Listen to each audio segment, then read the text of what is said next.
চোখ মিটমিট করে তাকালাম। চোখের সামনে সাদা টাইলস করা ছাদ, ঘরে কোনো সারা শব্দ নেই। চারপাশে চোখ ঘুরিয়ে মনে করতে চেষ্টা করছি অ্যাকচুয়ালি কি ঘটেছিল আমার সাথে। কথাগুলো মনে হতেই শুভ্র ভাইয়াকে একটা থ্যাঙ্কস দিতে ইচ্ছে করছে, একদম গ্র্যান্ড থ্যাঙ্কস। কাউকে তোয়াক্কা না করে এমন স্ট্যান্ড কজন নিতে পারে? ওনার সব কিছুই ভালো লাগছে আজ। আচ্ছা, আমি কি ওনার প্রেমে পড়ে যাচ্ছি? কিন্তু কিন্তু উনি তো চিত্রাকে পছন্দ করেন। আচ্ছা আচ্ছা, এমনও তো হতে পারে যে উনি আমায় পছন্দ করেন। হতে পারে নাকি? কথাটা ভাবতে ভাবতেই উত্তেজনায় এক লাফে উঠে বসলাম আমি। শরীরটা দুর্বল, কিন্তু ওনার কথা চিন্তা করতেই মনে লাড্ডু ফুটছে ক্রমাগত। দরজার বাইরে কারো হাসি আর চাপা কথা শোনা যাচ্ছে। কণ্ঠটা পরিচিত। অসীম কৌতূহল নিয়ে দরজার কাছে যেতেই থমকে দাঁড়ালাম আমি। চিত্রা আর শুভ্র ভাইয়া হাসাহাসি করছে। কি নিয়ে তাদের এত আনন্দ? হাসিটা চেপে শুভ্র ভাইয়া বলে উঠলেন, ভালোবাসি বলে ভালোবাসতে হয় না চিত্রা। ভালোবাসাটা সত্যি হলে উপলব্ধিটা করেই নেওয়া যায়। চেঁচিয়ে পুরো পৃথিবীকে বলতে হবে আমি তোমায় ভালোবাসি, তবে তুমি মানবে, এই উক্তিতে আমি বিশ্বাসী নই। আমার ভালোবাসা সত্য হলে, আমি তোমায় সত্যি ভালোবেসে থাকলে তোমার কাছে সেই উপলব্ধিটা এমনিতেই চলে আসবে। I am right miss Chitra? Yes, mister. You are always right. Yeah, I know. আপনার স্মাইলটা কিন্তু জোশ, একদম প্রেমে পড়ে যাওয়ার মতো। যেভাবে লজ্জা পাচ্ছ তাতেই তো আমি তোমার প্রেমে। এইটুকু শোনার পরেই উল্টো হেঁটে বারান্দায় গিয়ে দাঁড়ালাম। নিজের প্রতি ঘেন্না হচ্ছে, ভয়ানক ঘেন্না। নিজের বান্ধবীর পছন্দের মানুষের দিকেই আমার নজর কি করে গেল? ছি, আমি নিশ্চয়ই খুব বাজে মেয়ে, খুব খুব খুব বাজে মেয়ে। ওই তো গল্প উপন্যাসে বিশ্বাসঘাতক বান্ধবীদের মতো, যাদের দেখলে ঘৃণা লাগে, ঠিক তেমন মেয়ে মনে হচ্ছে নিজেকে। না, এভাবে চলতে পারে না। I have to be strong, but this feelings. এবারও সব দোষ শুভ্র ভাইয়ার ঘাড়ে চাপিয়ে দিতে ইচ্ছে করছে। কেন করেন উনি আমার জন্য এত কিছু? হোয়াই? গ্রিলে রাখা হাতটা কেঁপে উঠছে আমার। কান্নাগুলো ভিড় জমিয়েছে বুকে। ইচ্ছে করছে চিৎকার করে কান্না করি, কেঁদে কেটে বন্যা বানিয়ে ফেলি, আর সেই বন্যায় ভেসে যাক শুভ্র। নিচ থেকে খাবার খাওয়ার ডাক পড়ল। কাপা হাতে চোখে মুখে পানি দিয়ে শক্ত করলাম নিজেকে। শুভ্র ভাইয়া থেকে দূরে থাকতে হবে আমায়, অনেক দূরে। নাস্তার টেবিলে বসে আছি। এতক্ষণে বুঝতে পারছি এখন সকাল। সবাই নীরবে খেয়ে চলেছে। এদের নীরবতাও অসহ্য লাগছে আমার। হঠাৎ করেই বলে উঠলাম আমি বাসায় যাব, এবং এই মুহূর্তেই যাব। আমার কথায় যেন সবাই অবাক। মামু শান্ত চোখে আমার দিকে তাকিয়ে বলে উঠলেন, কি বলছিস? আমরা তো আরও পিকনিকে যাব বলে ঠিক করেছি। ওরি, রুহি, রাধি, নাহাত সবাই দুদিন আমাদের বাসায় থাকবে। তার মধ্যে তুই বাসায় যাবি? হ্যাঁ যাব। কে কোথায় থাকলো বা থাকলো না, আই ডোন্ট কেয়ার। তুই কি রেগে আছিস মা? আই অ্যাম সরি, আমি তোর হয়ে স্ট্যান্ড নিতে পারিনি। মামুর কথা শেষ না হতেই মামানি বলে উঠলেন, রোদ, আদিব আর আপাতত চলে গেছে কাল রাতে। সে আর তোমাদের ডিস্টার্ব করবে না।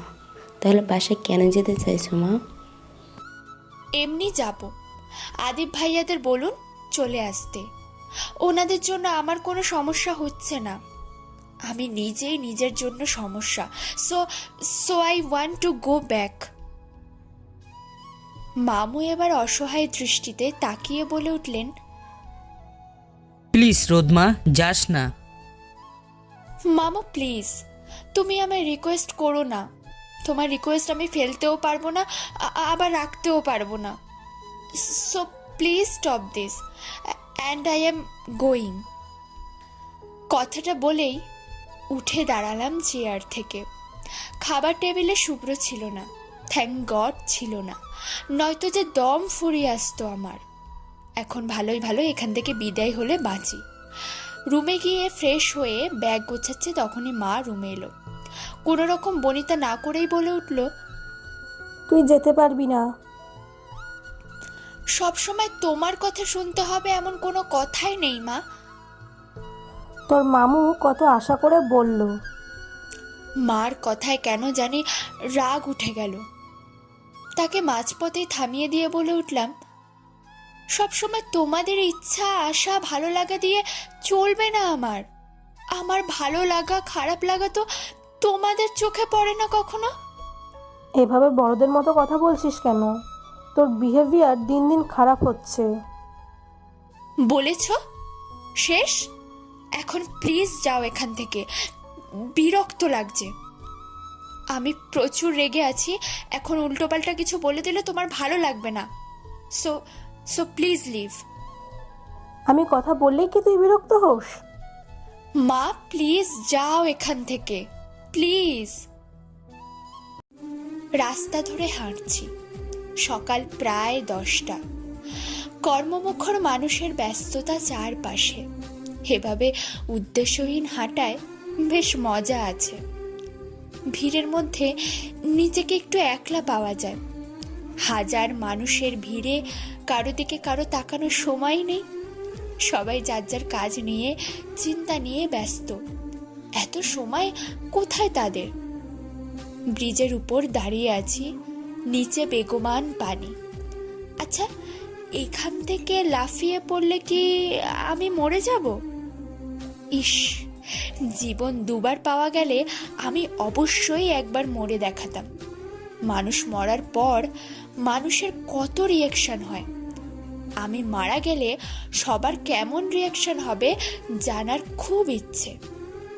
আচ্ছা, শুভ্র ভাইয়ার কি খারাপ লাগবে? উনি কি কাঁদবেন? হেমা, ছি ছি ছি ছি, উনি কাঁদতে যাবেন কেন? কি উদ্ভট চিন্তা আমার। ঠিক তখনই তুমুল হর্ন কানে এলো। কেউ একজন ক্রমাগত হর্ন বাজাচ্ছে। ইচ্ছে করছে একটা চড় লাগায় লোকটার গায়ে। অত্যন্ত বিরক্তি নিয়ে পিছনে ফিরে তাকালাম। ভাইয়া বাইকের উপর বসে কিউট স্মাইল দিয়ে আমার দিকে তাকিয়ে আছে। ভাইয়াকে দেখে ভালো লাগলেও মুখে বিরক্তির ছাপ ফুটিয়ে বলে উঠলাম, কি চাই? তোকে চাই। মানে? বাইকে উঠে আয়। আজ দুই ভাই বোনে এই শহর থেকে দূরের কোনো গ্রামে ঘুরে আসবো। মনে একদম ফ্রেশ হবে। আমি যাব না, তুই ফোট এখান থেকে। চল না যাই। না, তোর অফিস নেই? অফিসে যা না, জ্বালাচ্ছিস কেন? আরে রুহির বিয়ের জন্য তো ছুটি নিয়েছি। ছুটিতে অফিসে যাব কেন? বিয়ের ছুটি এমনি এমনি যেতে দিলে হয়? কাজে লাগাতে হবে, বুঝছিস? আজ আমরা গ্রামে গ্রামে ঘুরে মেয়ে খুঁজবো। মিশন পাত্রী খোঁজা, বুঝলি? এবার চলে আয় তো ফার্স্ট। ঢাকায় কি মেয়ে কম পাওয়া যায় যে ওখান থেকে আনবি? সেটা তুই বুঝবি না, আয় তো। এই গল্পের পরবর্তী পর্বগুলো দেখতে আমাদের পিকুর ডায়েরি চ্যানেলটি সাবস্ক্রাইব করে পাশেই থাকুন। ধন্যবাদ সবাইকে ভিডিওটি শেষ পর্যন্ত দেখার জন্য।